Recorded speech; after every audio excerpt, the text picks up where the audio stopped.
नमस्कार। आज हम जानेंगे कि आपको अपनी पत्नी से खतरा तो नहीं, किस प्रकार समझ सकते हैं कि जिससे मेरी शादी होगी, वो कहीं ऐसा तो नहीं कि वो आफ़त बन जाएगी या मेरे लिए जीवन में खतरा लेके आवेगी। जैसा कि आजकल चल रहा है समाज के अंदर, उसके विषय में ये वीडियो बनाई है। यहाँ पर हमारा उद्देश्य किसी की भावनाओं को आहत करने का नहीं है। यहाँ पर जो ग्रहों की स्थिति बनती है, उसी स्थिति के माध्यम से हमने यहाँ पर समझाया है।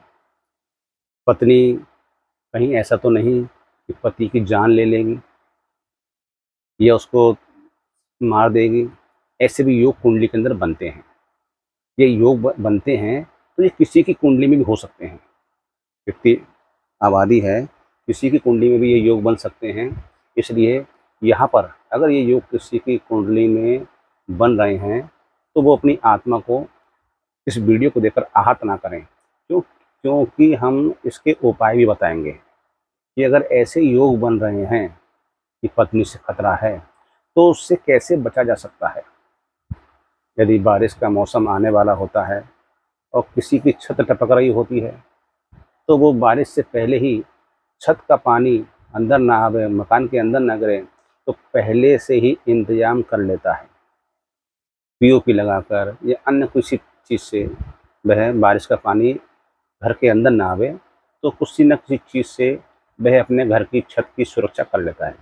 इसी प्रकार कोई योग अगर हमारी कुंडली में बना हुआ है, जो हमारे जीवन के अंदर बहुत कष्टकारक बनने वाला है, और अगर हमें ये जान लिया हमने कि ये योग हमारी कुंडली में है, तो हम उसके उपाय के माध्यम से उस योग को कम कर सकते हैं और इसको टाला भी जा सकता है। इसके लिए क्या करना होगा, क्या नहीं करना होगा, वो मैं बताऊंगा आपके लिए। पहले समझते हैं कि पत्नी से खतरे का योग बनता कैसे है कुंडली के अंदर। अब हम अपने मुख्य विषय पे आते हैं कि यदि सप्तम भाव का स्वामी बुध हो, आपको विदित होना चाहिए, जानना चाहिए। नहीं मालूम है तो मेरी पिछली वीडियो में सप्तम भाव कौन सा होता है, सप्तम भाव में कौन सा नंबर लिखा है, तो उसकी कौन सी राशि होती है, कौन सा स्वामी होता है, वो सब मैंने अपनी पिछली वीडियो में डाला हुआ है। आप पिछली वीडियो देखकर ये जान सकते हैं। तो सप्तम भाव यह है 1 2 3 4 5 6 7। जो नए देखने वाले हैं, नहीं जानते हैं, तो उनके लिए पता नहीं सप्तम भाव कौन सा है, 12 खाने हैं, किस क्या लिखा है इसके अंदर। तो उसके लिए मैं समझा रहा हूँ कि सप्तम भाव ये है। तो यहाँ पर सप्तम भाव का स्वामी बुध हो, सप्तम भाव का स्वामी बुध कब बनेगा, या तो यहाँ पर 3 नंबर लिखा हो या यहाँ पर 6 नंबर लिखा हो। 3 नंबर की राशि हो गई मिथुन, इसका स्वामी हो गया बुध, और 6 नंबर की राशि हो गई कन्या, इसका भी स्वामी हो गया बुध। तो इन दोनों में से कोई सी भी नंबर लिखा हो तो उसका स्वामी हो गया बुध।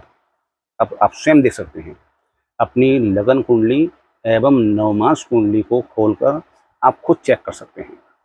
बताया क्या कि सप्तम भाव का स्वामी बुध पाप ग्रह के साथ बैठा हो। अब यहाँ सप्तम भाव है, यहाँ पर 3 या 6 दोनों में से कोई सा अंक ले सकते हैं।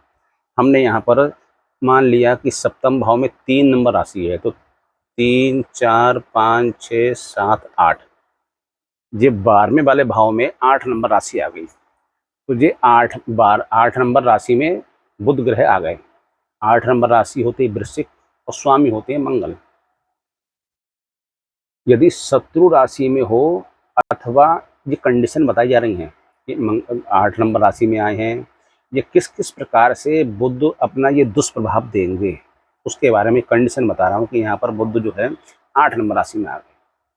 यदि शत्रु राशि में हो अथवा नीच हो, नीच के हो जाए अगर, तो 6 नंबर में बुध उच्च के होते हैं और 12 नंबर यानी मीन राशि में बुध नीच के होते हैं। तो या तो नीच के हों या अस्त हों। अस्त कैसे होते हैं, सूर्य के अगर 12 डिग्री नजीक आ जाएं तो बुधदेव अस्त हो जाते हैं। यहाँ पर सूर्य महाराज जो हैं 7 डिग्री के हैं और बुधदेव 5 डिग्री के हैं, तो यहाँ डिफरेंस आ गया केवल 5 डिग्री का। यानी कि बुध सूर्य से अस्त हो गए, या तो शत्रु राशि में हो, नीच हो या अस्त हो, और क्या कंडीशन हो, इनमें से कोई सी कंडीशन हो, या अष्टम या द्वादश भाव में हो, कौन, सप्तमेश बुध, या पाप ग्रहों से घिरे हुए हों। पाप ग्रहों से घिरे हुए का मतलब क्या होता है कि मान लीजिए बुधदेव महाराज यहाँ बैठे हैं, तो यहाँ पर भी पाप ग्रह है और यहाँ पर भी पाप ग्रह है, तो ये योग बन गया पाप कर्तरी योग। दोनों तरफ अगर पाप ग्रह बैठे हुए हैं तो बुधदेव यहाँ पर फंस गए, पाप कर्तरी योग में आ गए। यदि दोनों तरफ से पाप ग्रहों से घिरे हुए हों अथवा पाप ग्रहों की दृष्टि में हो, अगर मान लीजिए पाप ग्रह से नहीं घिरे हुए हैं, यहाँ बैठे हुए हैं, कोई पाप ग्रह इनको देख रहा है, तो भी ये योग बनेगा, दृष्टि में हो। और सप्तम भाव में राहु या केतु ग्रह बैठे हैं, बुध की तो स्थिति बताई कि या तो वो पाप ग्रह को साथ बैठे हों, पाप ग्रहों की दृष्टि में हो, और अगर पाप ग्रह की दृष्टि में नहीं है, पाप ग्रहों को साथ नहीं बैठे हैं, पाप ग्रहों की दृष्टि में भी हैं, तो भी ये योग बनेगा। और सप्तम भाव में फिर उसके आगे कंडीशन है कि सप्तम भाव भी पीड़ित होना चाहिए, सप्तम भाव में राहु या कोई भी पाप ग्रह होना चाहिए। तो मान लीजिए राहु अगर है, ऐसे बैठे हैं, तो ऐसे में योग क्या बनता है, राहु और केतु बैठे हुए हैं, तो जातक की स्त्री अपनी पति की जान लेने वाली हो सकती है। यहाँ पर कंडीशन और भी देखी जा सकती हैं, लेकिन अगर ये योग बन गया है तो संभावना रह सकती है कि पति को पत्नी से खतरा है। ये तो बताया कि पति को खतरा है पत्नी से। इसके विपरीत अगर ये स्थिति हो, विपरीत स्थिति का मतलब ये है बुध शुभ स्थान में बैठा हो, अपने मित्र की राशि में बैठा हो, शुभ प्रभाव में हो, शुभ ग्रहों की दृष्टि पड़ रही हो, तो दाम्पत्य जीवन बहुत बढ़िया चलता है।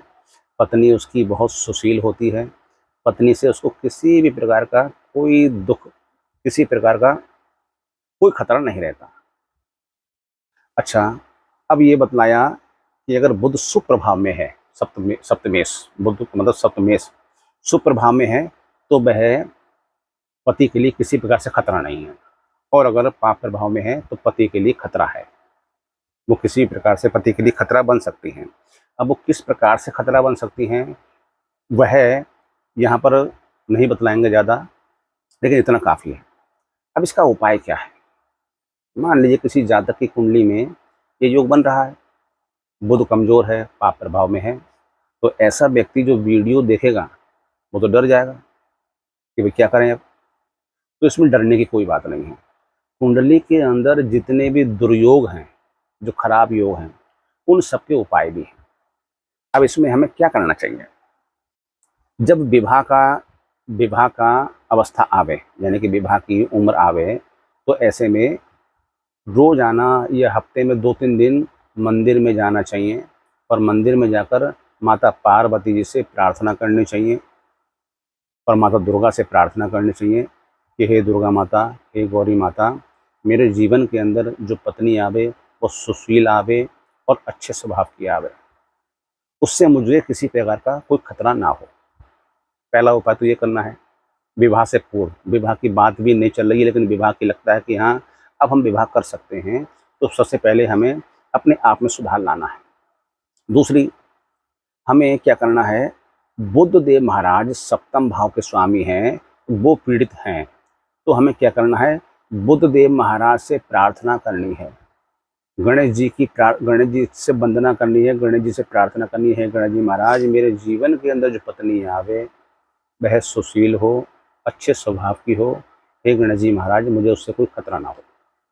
और क्या उपाय कर सकते हैं, फिर उपाय ये करना है कि यदि आपकी शादी विवाह किसी से तय हो जाता है, करने वाले हैं, विवाह की जब तारीख निश्चित हो जाए तो 2 महीने 3 महीने जितने भी दिन रह जाएं, तब से लगातार आपको बुधदेव महाराज से प्रार्थना करके कि हे बुधदेव महाराज, मेरी कुंडली में जो आपका दुष्प्रभाव है उस दुष्प्रभाव से मुझे बचाए रखना, मेरी पत्नी जो आवे वो मेरे हित करने वाली आवे, ऐसा संकल्प बोल के अपने मुँह से बोलो।